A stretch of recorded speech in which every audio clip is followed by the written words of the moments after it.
Hello,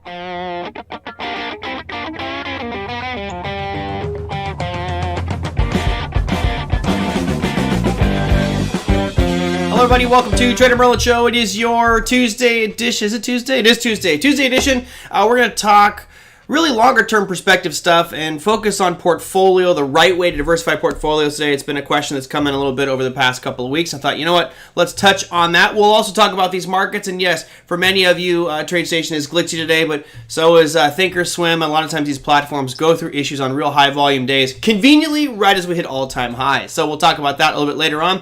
But let's get things started. We've got our guest joining us today who's on the phone from, I'm assuming he's on the East Coast out there. We've got Mr. Justin Krebs joining us. So Justin, how you doing? Hey, buddy. Good to see you again. Good to see you. Everything going well over there? Oh, yeah. As well as can be expected. Kids starting school. That's probably, starting school, are they leaving the house? 1 day a week they're leaving the house. Oh, that's good. That's good. I saw a funny meme, and it was basically like a 5-year-old kid, and he's on a laptop in front and says, "Yeah, first day of school," and they expect you already know how to use word processor and type. 5 years old. Yeah. All right. Well, I've got. I think I had the picture up here. Let me see if I can bring it up for you guys. You always know I try to do a nice little graphic for today's show. Jess and I were talking about kind of mistakes that are made in the financial marketplace, especially from a long-term perspective. And one of the topics that Justin felt very passionate about, and I do as well, is portfolio diversification. And before we dive into it, I want to real quickly show you a mistake that a lot of people made, and that's this. There's this generic viewpoint that you should just have 3 different types of allocation, either conservative, moderate, aggressive. And most portfolio managers are going to look at it from the perspective of, look at the aggressive one here. 50% large cap equity, 20% small cap equity, 25% international equity, no bonds, and 5% in cash equivalents. So you're telling me that basically 95% of this portfolio is in stocks. That's not aggressive. That's like insanely aggressive. Why not just buy just an ETF that's just the market? The reason we want to do this is to obviously protect ourselves, and that will be the topic du jour. So Justin, why is this such a hot point for you, proper diversification? Well, I mean, I've been around the trading world for about 13 years now, student online trade academy, and that's actually where I got to meet you, and it's a relationship that has blossomed over time. We like long walks on the beaches. I mean, what's going on here? It's nice, holding hands.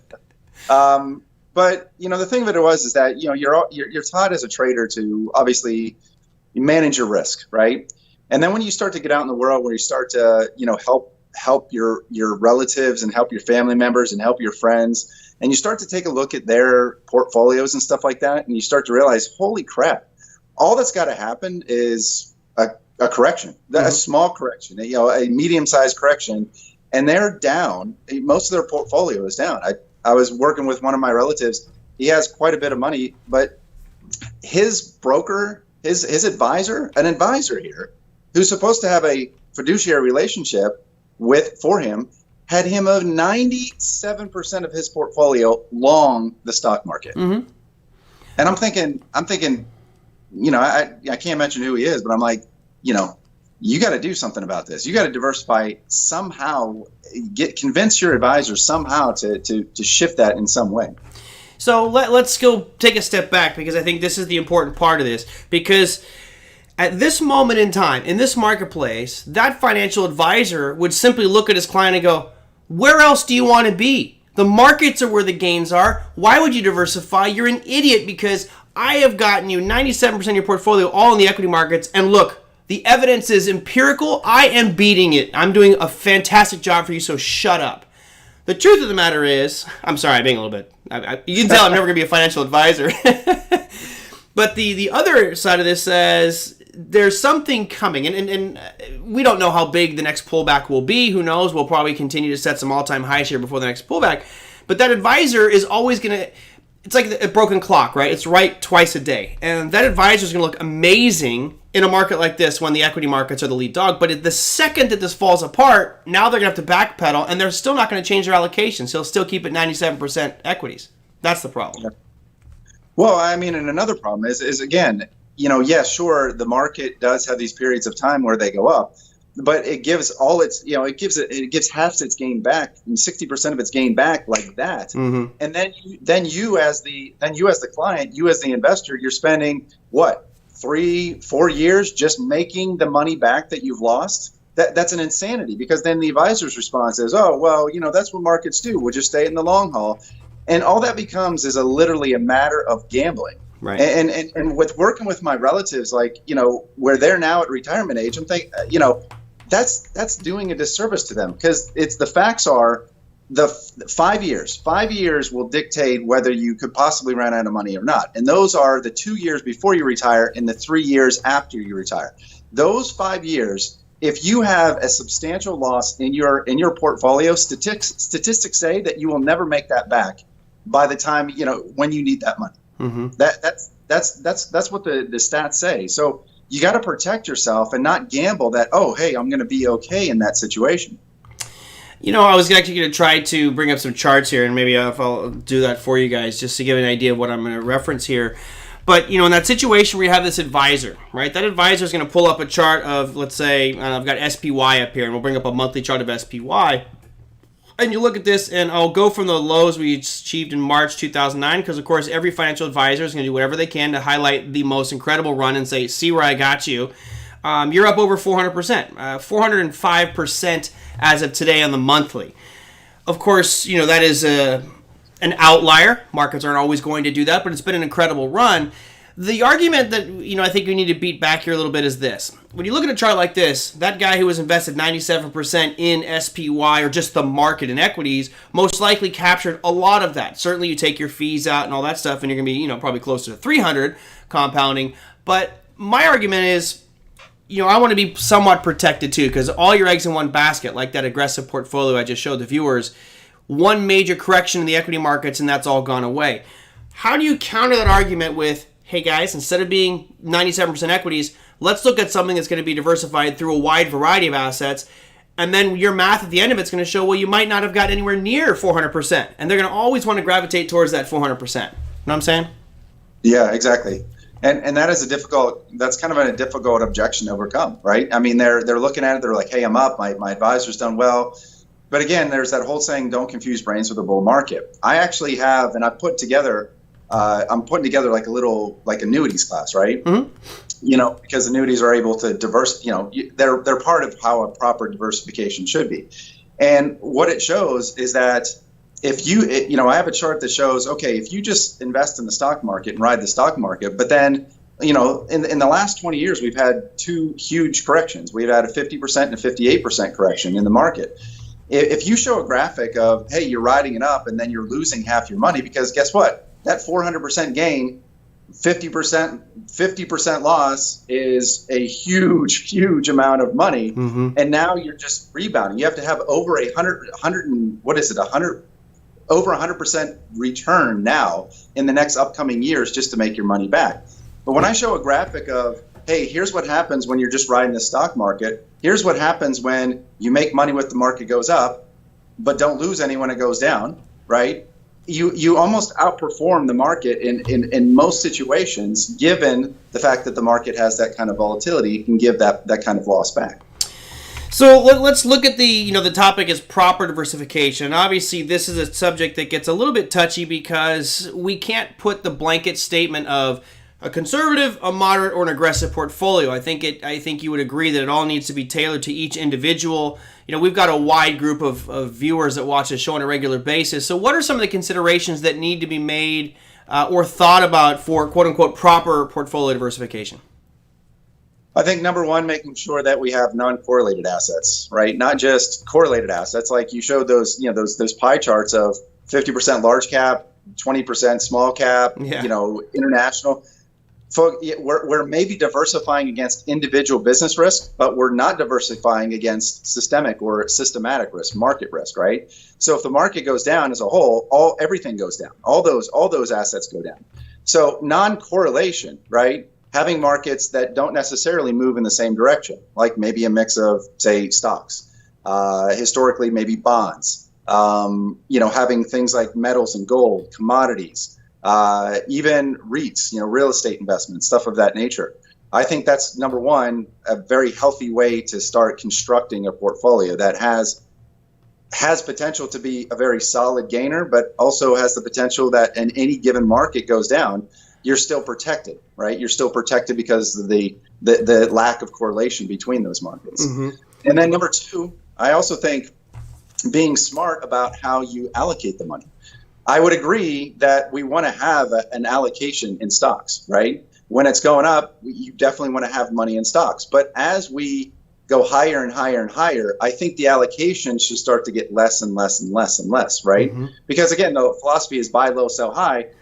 We don't want to keep adding money into a market that's already higher, right? We want to add money, we want to have money into it, but we don't want to put as much in it and start diversifying the things that are maybe low in price, right? Yep. I did this years ago with gold, right? Gold was low, and diversifying some of my portfolio into gold paid off. Diversifying some of my, even in commodities like oil, right? Mm-hmm. Just when things are low, you start to allocate more money into it so that you're buying those things at lower prices, right? Mm-hmm. That's the philosophy of dollar cost averaging. But I think dollar cost averaging is nuts the way that they have you do it. Just keep buying at steady increments. Well, why wouldn't you buy at steady increments? But if that market is high, buy less of a percent, right? And then and when it's low, then add more to the equation. But you know why that doesn't happen with advisors? Because most of them don't trade. Most of them never have traded, right? Yeah. So they're just taking those blanket allocations, those portfolios, and say, hey, this fits you, and they don't know it. Yeah, unfortunately, the truth of the matter is, and I think the viewers would agree with me, that for the most part, they're just salespeople. And I have a couple good friends who are advisors. I mean, I know you're in the advisory role as well, that have a genuine interest in the well-being and success of the clients. And usually those are going to be the small kind of individual firms. I noticed that the people that I went to college with that actually went and worked for the major financial firms, we'll leave the names out, but you can all just start name dropping big banks. If they're doing client services for those banks, it's a numbers game, and all they're trying to do is get assets under management and just get your money in. They don't have the time to dedicate to the individual clients, so they're basically just throwing boilerplate templates at you, like the one I showed you. And yes, thank you guys for the. Joseph says I love the live graphics. Yeah, I just wrote, don't use these allocations. I mean, God, the chart on the right is so ridiculous because it's 95% equities, but it's diversified because it's large cap, small cap, and international. To go along with what Justin was just talking about, here's a different example. And I still would say that this one isn't correct. It doesn't have the exact allocations, but you notice right away you're spreading this around, and the whole point here is that when one of these falls apart, the other one should buoy some of the sell-off. It's got U.S. equities, foreign stocks, precious metals, inflation-adjusted treasuries, high-yield bonds, high-grade bonds, REITs. I know some of you right now would probably making the argument that we could add cryptocurrencies into this portfolio as well, and I think your typical investment advisor would take that statement of, hey, let's add cryptocurrencies to my portfolio, and they'd say, absolutely not, that's crazy, that's outlandish. And I think that if I was an advisor, and Justin, you can correct me if I'm wrong or give your 2 cents, I would say, sure, there is definitely a place in your portfolio if you felt it was going to provide value, yield, and growth, but I wouldn't put it the 50% mark like Brendan, one of our viewers, does. That's a little aggressive, but maybe a 5% spot, sure. Just know the risks involved with that. And I think we can start to look at other diversification pieces that might be non-traditional as well. Exactly. And I think another important part of that is just making sure, think about it like this. My dad was a construction worker, right? So can he do a job better with more tools or less tools? Well, obviously more tools, right? Mm-hmm. So we have to be, not only should we stuff our portfolio with tools that are non-correlated, that have different uses for them, to kind of buoy us whenever we have some markets go down, but also take advantage of the power of some of these tools, like options. Just having a discussion with some of my relatives about, well, if you're allocated, 40%, and a good, if we have time for this, talking to that same relative, I mentioned to him, hey, you need to get your advisor to do something about your 97% exposure to the market. Yeah. And he came back with, well, my advisor says we shouldn't do that because if we sell stuff right now, you're going to pay almost a couple $100,000 in capital gains. And I'm like, okay, well, we can do that, or there's another way to protect that. And I said, why don't you ask them about options, protective puts? Right. You know what the answer was? We don't do that. We don't do those because they're risky. The whole purpose of options They were created to reduce risk. Right. And this guy's telling them they're risky, which is literally the common idea, the misconceptions around the financial markets. Right. It's insane. You know, we actually had that conversation the other day with John Rowland talking about, selling covered calls, and just a way that if you have a position you're long on and you want to maybe get a little extra yield. I mean, some of the positions we were looking at, we're going to bring in about 3, 4, 5% over a couple of months. You annualize that, and all of a sudden you're doing a much greater for your portfolio, and you're protecting yourself at the same time. So, I'm a huge fan of diversification. I think the challenge for everybody here is that you all have different needs and interests. My portfolio is probably more aggressive than most. I think Brendan's, who's one of our viewers, is probably the most aggressive in here. I'll read this one for you. Brendan's one of our regular listeners, and he's been doing very well in the crypto and metal space. But he goes, the Brendan Valentine portfolio allocation, 50% crypto, 20% bullion, 20% equities, 5% collectibles, and 5% cash. As an advisor, I'm sure you'd be like, oh my God, that's like juggling chainsaws. Yeah. But, again, if you really think about it, what that allocation, whether you agree with the allocation or not, a lot of those are non-correlated in many ways, right? So if one goes down, it's going to be buoyed by a lot of the other ones. Yeah.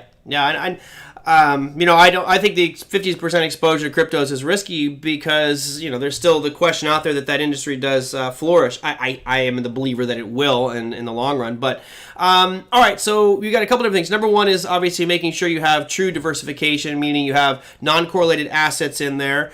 Do you put, like, I would say limits or ceilings on allocation to one thing? For example, that one portfolio had 50% U.S. equities. Is there a cap where you say, hey, this is probably too much for a position in a portfolio?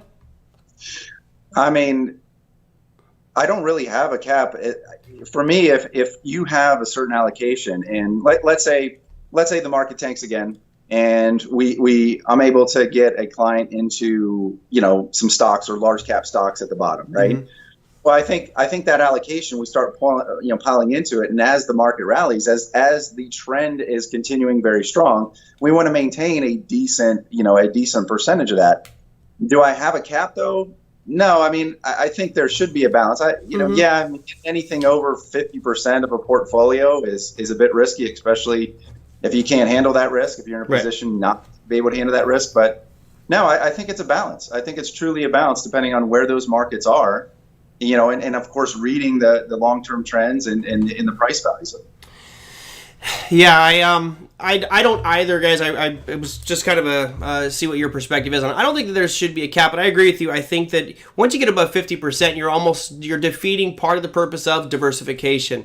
And you got to remember that you're not looking for short-term gains here. It's about long-term growth. So the other side of this, obviously, is about creating this portfolio. And you mentioned some really good things about dollar cost averaging. And also, when something is beaten down, I can maybe buy some more of that because, there's a cyclicality to these market sectors or industries or different markets.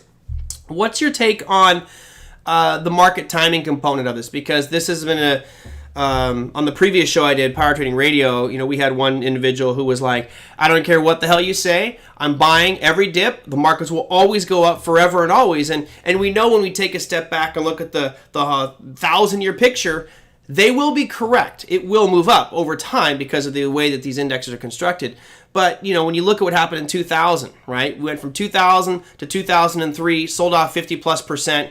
It took us all the way till 2007 to get back up to the same highs, right? So that's a 7-year period where your money has done nothing for you. And then it hit those tops, made a double top, sold off again, and it took us to, I think, 2013 before we finally actually started making new highs. That means 13 years your money did nothing. How does market timing play into it for you?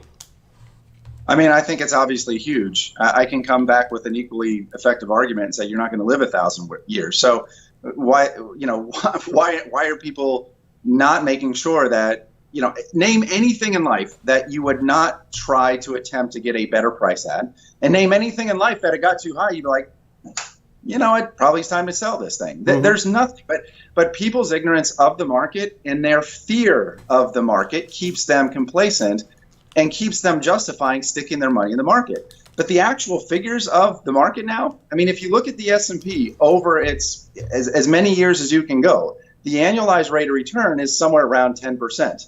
You know what it is in the last 20 years?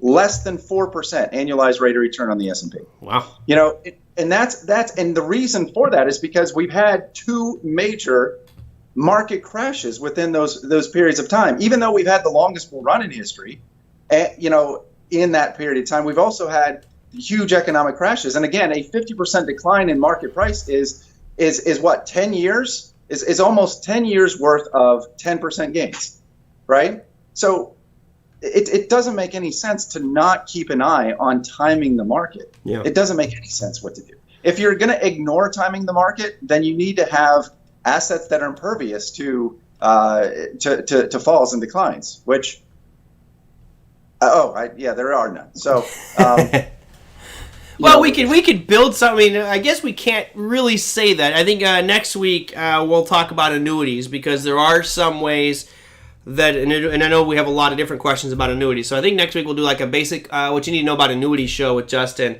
But there are some annuity programs you can buy into where you don't lose money, which sounds phenomenal, but of course your upside's capped and those have fees associated with them and things like that. So there are some products out there that aren't going to lose. You're obviously paying for those types of things, but for the most part, you're going to have some risk on the line at all times. I mentioned the market timing aspect of this. What about, I see it coming through chat here, several are asking or talking about inverse ETFs. As an advisor, as someone who's sitting with clients saying, hey, you know what, you got to think the long-term mindset.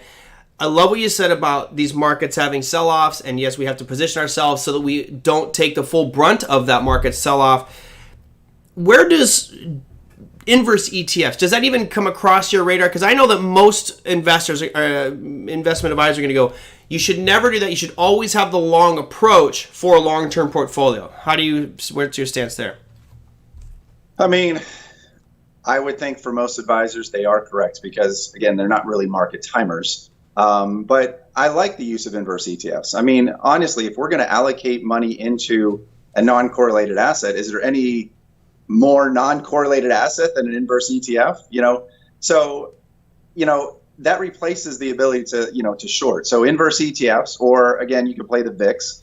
Or again, protective puts are certainly ways that we can allocate some of our money into things that are going to increase in value, right? Because I mean, can't you, in all reality, can't you allocate some to inverse ETFs? You allocate some to the stock market, allocate some to gold. You can do those things depending on somebody's risk tolerance, somebody's where they are in life, etc. To accomplish that. I have no problem with inverse ETFs, other than people don't really understand them a whole lot. I think that there's just I think the principle is that there's this inherent risk to them, right? If your goal is to build your portfolio and grow it up over time, buying an inverse ETF and being incorrect with the decision there could erase your profits significantly, and all of a sudden you start to really erase your rate of return that you'd be achieving over the course of time. So that's a tricky one. I, for one, being more active, I'm okay with it. I think that for the average investor, someone who is not going to sit on top of their investments and monitor them regularly and do proactive investing or any strategic investing models, you should not be using inverse ETFs. I think it's just a risky thing to do because markets are built to go up. So if you're in it for the long haul for the next 10, 20, 30 years, I know we've got some millennials watching, you're going to be working for the next 40 years, you start shorting these markets. Well, what if you're shorting it during one of the biggest bull market rallies like right now? Your 401k, your retirement is gone. So I would say from a risk management perspective, I would encourage you not to do that in those accounts. Day trading them, short-term stuff, weekly swing, great. Use them all day long, but be careful on that long-term stuff. Yeah, I agree. I mean, I'd actually prefer, just talking to Corey Lane over at Traders Army just earlier this week. I mean, we were talking about the very same subject. It makes a lot more sense, I think, if you're comfortable with it, using protective puts, because you can just neutralize the delta. And if you're wrong, right, you can even get into a position where you're a little bit more bullish bias or a little bit more bearish bias. You can take the puts off in case the market starts to rally on you. So there's a lot of that's options give you options, right? So that would be my preference if somebody were to say, hey, I think I want to take advantage of the market going down. How do we do that? Well, we can make a more aggressive protective put position, and then we have the option of taking it off if we're wrong, right? Yeah. Yep, absolutely. In a situation like we have right now, obviously you have clients who you're looking at different portfolio allocations and things like that. we have a market that today we kissed an all-time high, right? Making all-time highs, which of course is a challenging area because normally when you break an all-time high, you get this surge because the media is going to be talking about the news today. First thing will pop up on CNBC and Fox has been, markets at all-time highs. How do you steer your clients in that regard? I mean, we're at all-time highs. Do you buy the breakout? Should you be buying more here? Is this like, hey, let's be cautious because we might get a bull trap type of situation? I mean, how do you look at the all-time high perspective? Yeah, I don't ever try to bull trap on a all-time high. I mean, for me, I think you stay in it. You stay in it. Maybe you reduce some of your allocation in the overall portfolio, but I think you got to be in it as long as that trend stays. It says to be in it. And then when that trend finally starts to show signs of weakening or even breaking, I mean, for all intents and purposes, I think the decline that we had earlier this year, I think that was a reasonable time for most people to say, hey, you know what, we maybe have to shifting our mentality, maybe not so heavy on the stock side. Yeah. Now we're back up to all-time highs, and that's fair and that's fine. But that's the active component, the proactive component of it. That's, I think personally, is going to lead you to much better protection, number one, but number two, much better returns, if you're just active and understand a little bit about what you're doing. There was a question that came through earlier from Joseph asking, are you a buyer of TIPS for those are Treasury, inflation, protection, securities? Do you have a place in your portfolio or those parts of the investment mix for you? That's a great question, and my answer is no. I used to be kind of, as far as that part of the portfolio, the protection side, I used to be kind of pro bond, but after doing a little bit of research, I mean, honestly, I've replaced bonds and even the inflation adjusted bonds. I've fixed index annuities all day long on that side of the portfolio. Yeah. They've outperformed the yields on bonds over the last 100 years. They offer the same type of protection. It just why settle for something that gets you less? Period. I like it. I mean, hey, we talked about at the very beginning. We always want to negotiate and get better deal for a bang for a buck. Joseph, I don't use them either, especially in a market like this where there is the belief that rates are going to keep on dropping. There's really no need to be in TIPS right now. If you are looking at TIPS for portfolio, that's got to be at a point where you feel like rates are going to be rising and rising significantly. So, at this point, more easing, more printing by the Fed, more government stimulus, that's probably going to lead to a weaker dollar. I didn't look at the Dixie today. I think we're at 92. This is the monthly of the dollar index. Yeah, it's been, here's the monthly. I'll slap it over to the daily because we'll be keeping our eyes on this one for sure. We did break down below a pretty significant mark today, right? We talked about that kind of being a demand zone going back into 2018. I'll put a line on this. Actually, let me see if I got TradeStation working here. It's easier for me to work on that one. But $DXY. There you go. And I'll drop this line to right where we are today, right at the low of today, and I will put this, I think we're looking at the daily time frame to show you where this thing hit into. So let me zoom back out here. Sorry, Jess, I know you can't see this. Makes it a little challenging for you. That's all right. Let's see. So we got to go back more than two, go back 4 years, and now I will drag this over so you guys can see it. And we'll go right in. So now we're no, actually you're all right. We're okay. If it's 92.13, which is where that number is at this exact moment, then we are still okay with regards to demand. There's a demand level that's a bit further down. That's going to be right here at this 91, not 91.80, right around, come on, click. Right around 91.50 would be that next really big area of demand on that dollar index. So keep an eye on that one. But there's your Dixie, and just want to throw that one out there. From somebody that's into all asset classes, and I know you are, do you follow the dollar? I mean, what sort of things are you looking for from a market timing perspective? Is it just price? Are there other macro pieces that you use to give yourself an edge? I mean, price is always king, obviously. But I mean, yeah, using the trends, support resistance, supply and demand, those in combination with each other. Fundamentally, I've just never really, maybe I'm not that good at them. I've just never really been good on the fundamentals from the timing aspect by using fundamentals. I mean, I can quote you the fundamentals. I can tell you, but I've just never really had a lot of success at it. Charts always tell me what I need to know. where it is on the curve, or where it is on, expensive or cheap, and what that trend's doing. That dictates, in my world, it dictates 90% of what you should be doing, period. Yeah, I agree. It's funny. I have someone was messaging me the other day talking about how I'm naive and ignorant for not looking at the fundamentals. And I'm like, no, that's a matter of choice. If you choose to be the fundamentals guy and really digging deep into the fundamentals, great. I prefer to be more of a technical person because, I think it was, we had one guest in the program like, look, I'm not lazy. I just want to do as little work as possible, get the same return. So I am more of a technical person. And it's interesting, Justin, because most financial advisors, especially when I was looking in that industry and worked in that industry for a financial planning firm, they're predominantly looking at the fundamentals and bigger pictures. Of course, they had an idea of how they wanted their clients allocated, but it was always, the macro fundamentals, whereas the technicals might get you out things a little bit sooner because the markets generally are responding sooner than the fundamentals do. Agreed. And also, too, the market can stay completely irrational longer than your fundamentals are going to tell you to do so. I mean, let's face it, we're at all-time highs.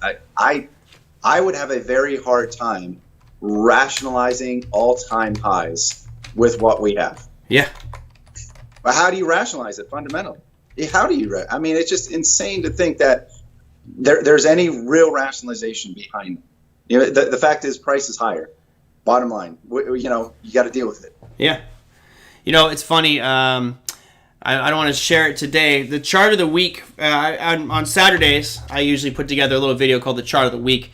And the one that I'm going to do for this Saturday is pretty much that. It's basically looking at the normal markets based off of payroll and how much money people were making, and then showing the impacts of it with stimulus. And it's actually a really interesting chart, but that's your reason why, right? You've got so much money pouring in, and you also have a whole subset of the economy that's actually making more money now than they were before because of the extra unemployment benefits. And thank goodness that 600 went away. We maybe incentivize people to actually to make the effort to go look for some work, even though it might be challenging. That's part of the reason we see these markets rip to the upside.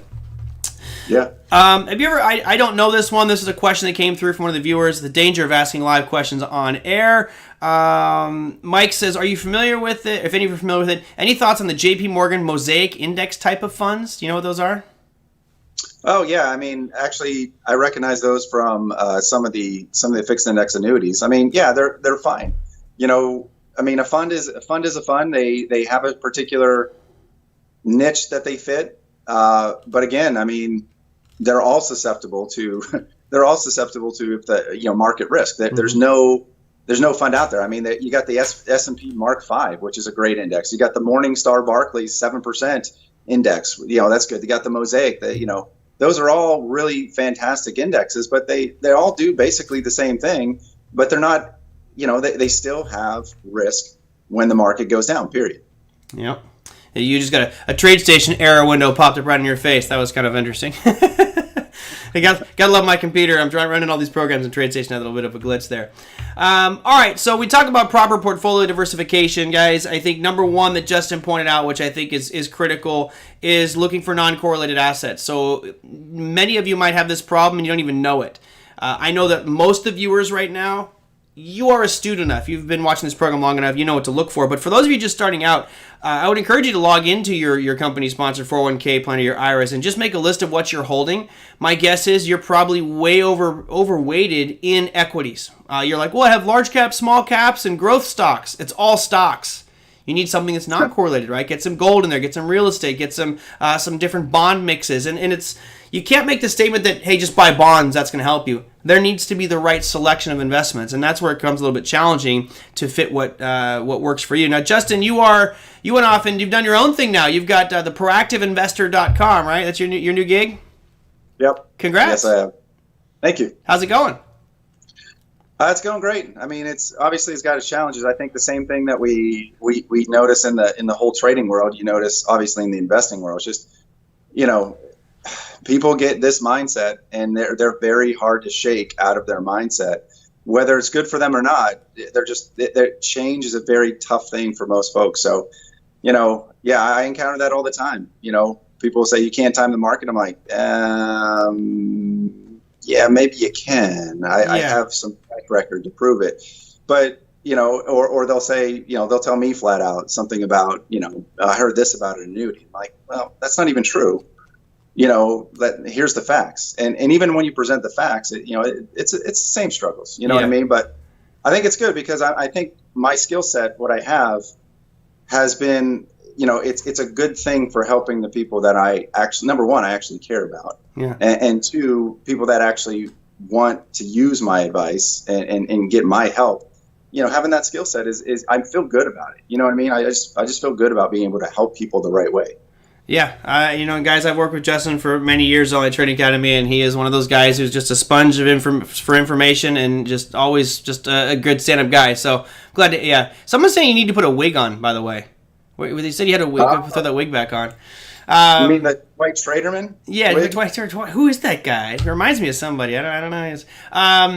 All right, so next week we're going to talk about annuities, right? We are, yeah. That'll be an interesting one. For those of you, I know most of you are going to come in with a bad rap about annuities, so we'll go easy on Justin. I don't want to hurt his feelings too bad with annuities next week. No, as my 8-year-old little boy says, come at me, bro. Come at me. I didn't know you're from Jersey. All right, Justin, you got anything coming up here? I ask everybody that comes on the program because it seems like everybody's out there doing something now. Are you doing any classes? Got any webinars or anything you're doing? I'm actually doing my first market timing orientation in 7 months now. Wow. So I'm doing it in Charlotte, which is kind of cool. For OTA. Yeah, for OTA. Okay.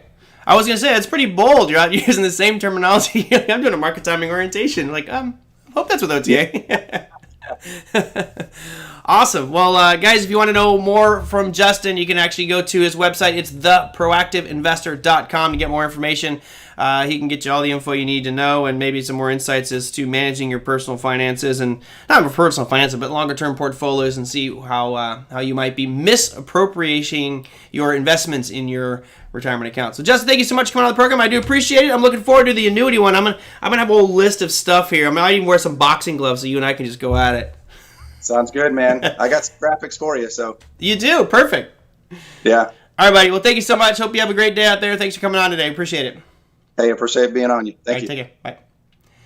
Guys, that was Jesse Krebs giving us some insights into proper portfolio diversification. I wanted to bring that one up because somebody had sent me in portfolio allocations about a week ago, asked me not to share that with the viewers, so I didn't do that. It was very similar to what I showed you in the first one, which is just straight up almost 100% equities. And while it's so great to be in 100% equities when the markets do what they've done, it's a double-edged sword. And I think at this point, especially if you've been in 97% equities for so long and all of a sudden you look at a market that's just ripping through all-time highs, it might be prudent to either lighten the load and diversify and hedge, or do what Justin says, just start using some options, protect yourself that way so you don't have to sell out your positions and take a capital gains hit. Either way, there should be a little bit more consideration and focus on what those portfolio allocations are. All right, thank you, John. I appreciate that. John, you had a question earlier. Where did that one go? I want to go back up here. I made a note because it was just scrolling so quickly, but John Freer asked this one earlier real quick. Let me see if I can find it for you guys. I don't know if it was this one, but it was asking what platforms do people like, and there was a lot of talk today about how Thinkorswim went down last couple days. You also have TradeStation having glitches. This is something that was actually written into my trading plan. If you have technical issues, then just stop trading because you just don't know when they're coming up or when they're going to be fixed. The other piece of this is if you have the ability, I would bring up multiple platforms, right? So I have multiple platforms here, and if I start experiencing numbers or something that just doesn't seem right data-wise, like on TradeStation, for example, who has data problems every now and again, I can bring up another program. So I might bring up Interactive Brokers or my Ameritrade or E-Trade or my Thinkorswim account. So it's great to have something to check on quotes, especially for those of you that are like looking at level 2 and shorter term data so you can verify that the quotes are right. You'd be surprised how often you can line them up, and they're going to be slightly different from brokerage firm to brokerage firm. If only we could do a little bit of arbitrage there. What was the other one? I think that might have been it. I thought you had a different question, Mr. Freer. Oh, I think that was it. All right, let me go and show you the economic calendars and stuff that's happening for tomorrow, just so we can get that out of the way. And actually, I want to show you what happened today because this was somewhat interesting. the expectations for these housing numbers was that it was going to start to look a little bit better, right? It's going to start to look just a little bit better here. You can see that number near the top. I'll even highlight it for you. There we go. Those building permits and housing start numbers came out much better than expected. And of course, I think we all understood why. Most people they're basically stuck at home, so let's start working on the home. That's why you saw Home Depot do so well. That's why you're going to probably see Lowe's do so well tomorrow. I'll show you the earnings here in just a second. Today was actually a very good day for earnings. I mean, you look across the board here and it was real good. For those trading British pound, you have what I call the Magnum PI day down there at the bottom. That's CPI, PPI, and RPI all reporting tonight. That's in a couple of hours here for the British pound. So you might want to be careful on that one if you are trading the British pound. Let's look at what happened with earnings today. Walmart, boom. They did exactly what we thought they would do. Remember, guys, yesterday I was talking about I was going to basically trade the open and look for these guys to gap up into supply. They definitely did that. Advanced Auto Parts was just gold mine today. Talk about a great trade. Look at AAP. It just gapped up right into supply and did nothing but sell off all day long. So look at the earnings announcements here. You can see all the surprises. Everyone on the screen beat. Walmart, Home Depot, Kohl's, Advanced Auto Parts, Agilent, and Cree all beat earnings. They didn't all go up. I'll bring up the AAP one just because that was just such a great setup. Here is AAP, Advanced Auto Parts. Look at that. I mean, if I put this chart, I wish I would have done it like this. If I put this chart right here in front of everybody's face, and you looked at this chart and said, if I was looking to go short, where would I want to go short? Well, I would, you draw a few lines on here, right? Maybe right here, maybe at the origin of this gap, and then of course, the origin of this gap, and then of course you see that all-time high up there, right, that we achieved back in November, right? So this is all of a sudden becoming a pretty nice setup if they have great earnings. And look what happened. I'm going to zoom out here just so we can, I'll leave the lines and kind of scroll over. I mean, we get to the exact high. It was just a gorgeous trade for today. Gapped up right into supply, did nothing but sell off. So that was a great one. Didn't see anything that really, Walmart had a similar picture, but it didn't really get into an all-time high level for me. So I didn't do anything with this one. But you had Home Depot today. Home Depot, as we know, has been really doing well with this whole quarantine piece and everybody doing work from home. I don't know whether they gave their guidance was a little bit bad, but you can see the nice red candle here forming on Home Depot. Now, for tomorrow, you do have some other earnings coming out. I will show you that as well. Here is your economic for the 19th. Really for the U.S., you just have the FOMC meeting minutes, which I don't expect to see too much action out of unless they say, hey, we're going to do more stimulus, which you never know. Joseph, props to supply and demand theory. By the way, there's a lot of people that say that supply and demand is hocus pocus and voodoo and doesn't work. Okay, thank you. I don't think it works. Let's go to the economic calendar. There you go. For the rest of it isn't that great. You do have some CPI numbers for Canada as well as for the European community. But really what tomorrow is about here is, boom, earnings. NVIDIA. Let me read the ones that are before market open. Those are the ones I'll hit first. Target, Lowe's, and TJ Maxx. So if you're like me, I'm going to be watching those three. And if I can get them into a supply level, to get those into a supply level, I'm going to be looking to short those because it seems to be right now that all the expectations have been inflated with regards to how much they're going to make, and it looks like things are just selling off. So that might be a great opportunity for tomorrow. NVIDIA is after market close, and so is L Brands reporting earnings tomorrow. Thank you, Defined RR. Thank you so much for the contribution. I do appreciate that. That definitely helps out. I appreciate it very much. Let's see. Brian says, where's the measuring tool in TradeStation? Okay, a couple of different things. I'll show you real quick. With TradeStation, it's just this simple line drawing tool, right? So it's a little pencil on the left-hand side on your drawing toolbar. So you can pick any point. So we'll go from the low here on Home Depot to the close today. I have it on snap mode, so it sticks to whatever part of the candle that you're on, open, high, low, or close. And you see it says 153 days, 102%. The reason that I did, did you see these numbers? If you double click on the trend line, there's a set labels thing. It says you have to hit show labels. So I show labels and you can select what you want. But that's how you get that trend tool out there, Brian. So hope you get it. Tonight, it should be tomorrow. Let me see. It might be. They've been switching some of these around. Let me check. If it is, that will be a great one for tomorrow morning. NVDA. I could have sworn it was after market tomorrow, but that's what my economic calendar told me. God, it looks, no, it wouldn't be pre-market. So what did I have it on there? Yeah, NVIDIA's aftermarket tomorrow. So you still got that one. You're Divine R going for the aggressive stuff, huh? Going for all the ones that have been real. Well, actually, Target's been looking great. Target, Walmart, obviously competitors out there. .D. I'll bring up TGT. There's your Target. Showing a little bit of weakness already going into that, so be a little bit cautious there. We had NVIDIA, NVDA. NVIDIA was gapped up to a high and sold off today. What were some of the other ones I just mentioned? Let me real quickly just bring up those ones so I can remember them. We had, Lowe's. So Lowe's is obviously going to be right up there with Home Depot. That might be, let's see. Yeah, there's Lowe's, just bounced to 160 today. It's unfortunate we had this red day today. I would love for these things to just kind of keep on going. TJ Maxx as well, TJX. That one certainly has not recovered from the pre-COVID pricing. Retail stores obviously not doing that great, especially this type of retailer. So those are the main ones. L Brands as well. I had a gentleman ask me about L Brands. It's coming into some recent highs here, but it got that huge gap from 20 to 24 on this bad boy. I think it'll probably end up filling.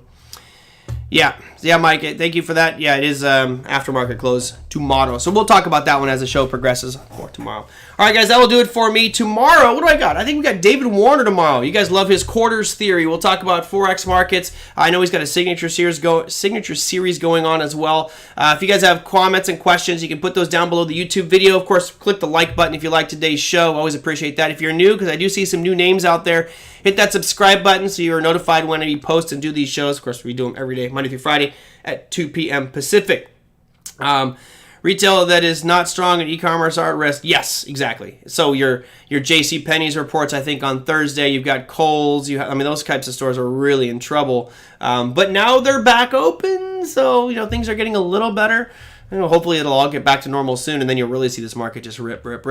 Merlin, do you do allocation or all equity in your long-term portfolio? I do allocation. I'm about spreading it around to different investment vehicles. I'm not as clear-cut as far as like equities or bonds. I generally don't mess with bonds.